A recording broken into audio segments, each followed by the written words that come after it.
င်္ဂလာပါဤတုံမှာဒီနေ့လည်းပဲဤကြည်ရဲ့နောက်ထပ်မေကွန်တစ်ပုဒ်ကိုဤတုံနဲ့အတူတူဖြည့်သွားရင်နဲ့ဖြည့်ပုံဖြည့်နီးစဉ်းစားပုံစဉ်းစားနီးပြီးတော့ရင်ဒီထဲမှာပါတဲ့ကိုမသိသေးတဲ့စကားလုံးအသစ်တွေကိုအတူတူလေ့လာသွားကြမယ်အတူတူမှတ်သားဖို့ဤတုံဘက်က sharing လုပ်သွားမယ်လို့စဉ်းစားထားတယ်ပေါ့နော်ကဲဟုတ်ပြီအဲ့တော့ဒီနေ့ကတော့မနေ့ကနံပါတ်1ပြီးသွားတဲ့နောက်မှာအခုနံပါတ်3မှာအဲ့တော့နံပါတ်3မှာဗာပြောထားတာလေတုံတို့ဘာမေးမှန်းသိအောင်လို့မေးခွန်းကတော့ဖတ်မှရမယ်နော်မေးခွန်းကတော့ဘာမေးမှန်းသိဖို့လိုအပ်တဲ့အတွက်ကြောင့်မို့လို့ပထမအောင်ဆုံးမေးခွန်းဖတ်မယ်โอเคဖတ်ကြည့်မယ်နော်好きの文章はがという外注の被害を防ぐための防虫剤について述べていますဒီမှာပြောထားတဲ့ဘိုးချူးဆိုင်ဆိုတာကI don't know pesticide ကိုပြောတာနော်ပိုးသက်ဆေးကိုပြောတာပါ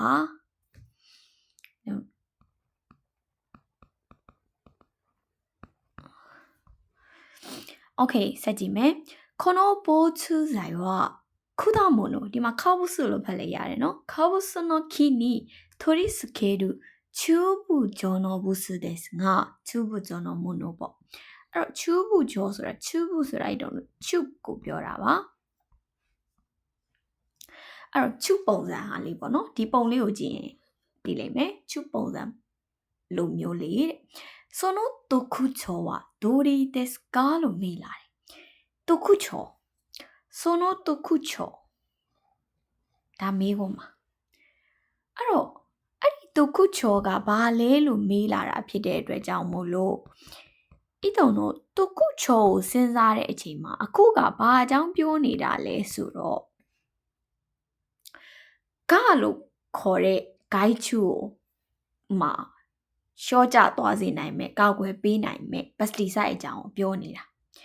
သူမေးချင်တာကဒီ pesticide ရဲ့တုကုချော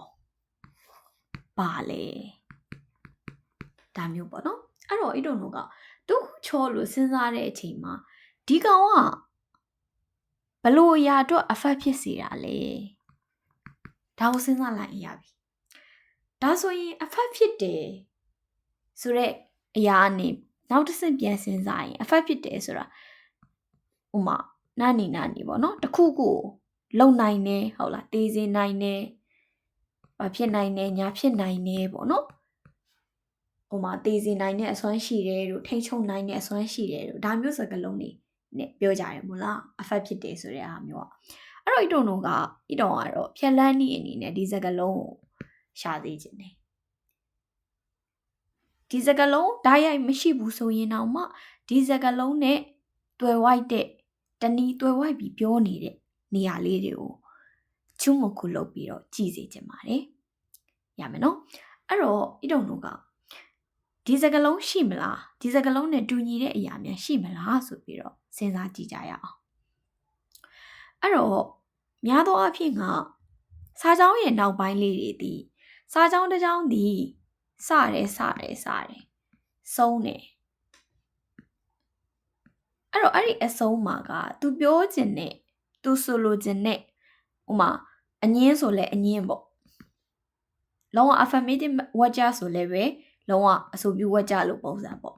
ဒါမျိုးလေးတွေပါတတ်တယ်ဤတို့တို့ကလည်းအခုကွက်တီပဲဒေခီရုဆိုတဲ့စကားလုံးကိုရအောင်ရှာကျင်တာ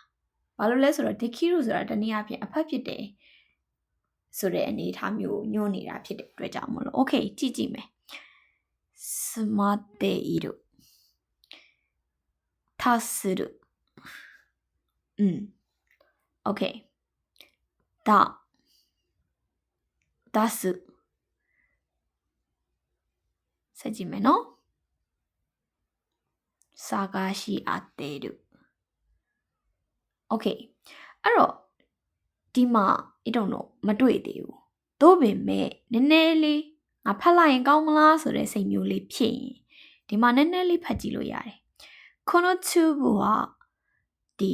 တစ်ဖက်တခြားအသစ်ပေါ့နော်ဘယ်လိုပြောမလဲဒီတစ်ဖက်ဆိုတာထက်ရှင်းတဲ့ဆိုတာ I don't know လုံးဝမတ်တက်အသစ်နဲ့ပေါ့နော် new မတ်တက်အသစ်နဲ့ဖော်ထုတ်ထားတဲ့ pesticide တစ်မျိုးဖြစ်တယ်ပုံမှန်ထုတ်လုပ်နေကြ method တွေမဟုတ်ဘူးလို့ပြောချင်တာပေါ့နော်ကတော့မေဆိုကဒီ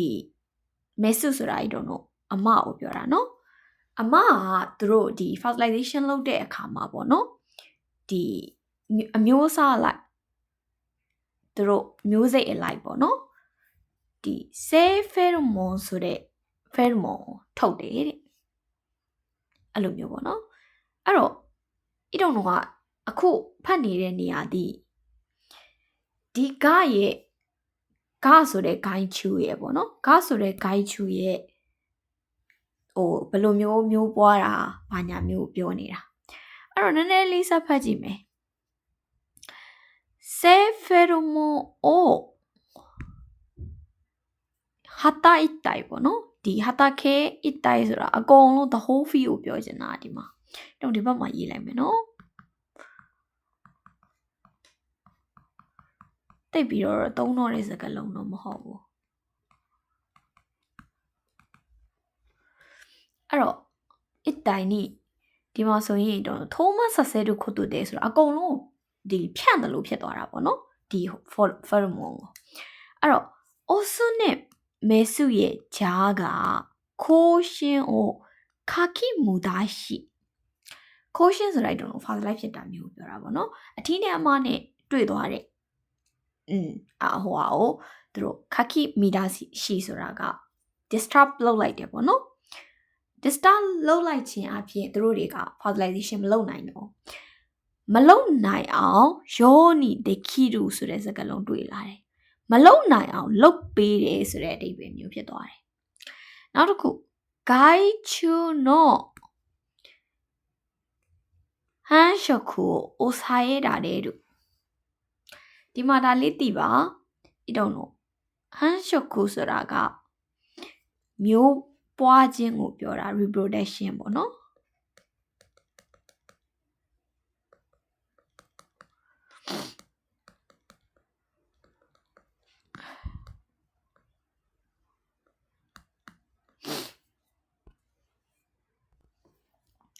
Okay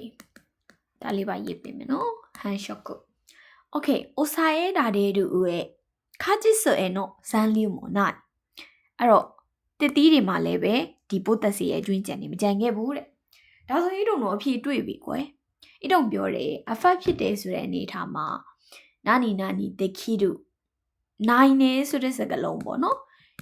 အဖိုးမှာသင်ခဲ့ရမှာဖြစ်ပါတယ်တခီတို့ရဲ့အစားI don't know ခါနိုခဲကြီးတွေလည်းသုံးခဲ့ကြတယ်ဆိုတဲ့ဒီစကားလုံးလေးတွေကိုရှာလိုက်ရင်ဒီနေရာမှာတွေ့သွားတယ်အိုစာရဲ့လာတဲ့တို့ခါနိုခဲဖြစ်ပါတယ်တခီတို့Okay အဲ့တော့အဓိကပြောချင်တဲ့အချက်ဒီ pesticide ရဲ့အာသာချက်ဒီဘာလဲဆိုရင်မျိုးပွားခြင်းကိုထိန်းချုပ်ပေးတယ်။ရလားမျိုးပွားခြင်းကိုထိန်းချုပ်ပေးတယ်ဒီပိုးမွားတွေဆိုတာမျိုးမပွားတော့ဘူးဆိုရင်ထပ်ပြီးတော့ပိုးမွားကြရမှုကရှိနိုင်တော့မှာမဟုတ်ဘူးလေနော်။ဒါကြောင့်မလို့ဒီ pesticide ရဲ့အာသာချက်ကလည်းပဲပိုးမွားတွေကိုမျိုးပွားမှုကိုထိန်းချုပ်လိုက်တယ်။အိုဆိုင်ရတို့လုပ်လိုက်တယ်ဆိုတဲ့အဓိပ္ပာယ်မျိုး။အဲ့တော့အဖြေသွားရွေးကြည့်အောင်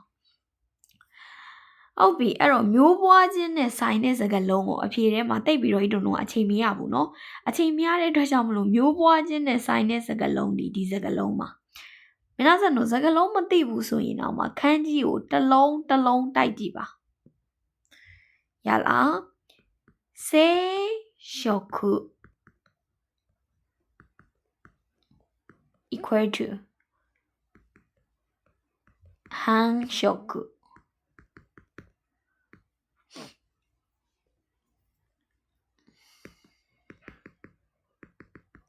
ဒီလိုပေါ့နော်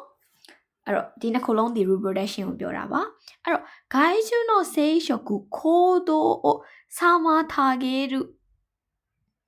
ဒါပါထပ်ပြီးတော့လေ့လာပါ samatageru ဆိုလည်းပဲတူတူပဲထိန်းချုပ်တယ်ဆိုတဲ့အဓိပ္ပာယ်မျိုးပါပဲထိန်းချုပ်တယ်ဟန်တာတယ်ဒါမျိုးပေါ့နော် disturb လုပ်တယ်တူတူပါပဲဒီအဓိပ္ပာယ်ပါပဲအဲ့ဒါကြောင့်မို့လို့အဖြေဒီနံပါတ်3ဖြစ်ပါတယ် Okay အဲ့တော့ဒီဗီဒီယိုမှာတော့အသစ်မှတ်စရာစကားလုံးတွေလည်းပေါ်လာတယ် ဒီနေ့တစ်နေ့တာအတွက်ဒီစကားလုံးလေးတွေမှတ်လိုက်ရင်လုံလောက်ပါပြီเนาะအရင်နေခေါင်းထဲမှာရှုံမသွားအောင်အမြဲဟိုမှာတစ်ခါကြည့်လိုက်တစ်ခါစဉ်းစားလိုက်ဒါမျိုးလေးလုပ်ပေါ့เนาะဟုတ်ပြီအားလုံးပဲအဆင်ပြေကြပါစေနောက်နေ့မှာနောက်တစ်ပုတ်ထပ်ပြီးရှင်းပြပေးပါမယ်bye bye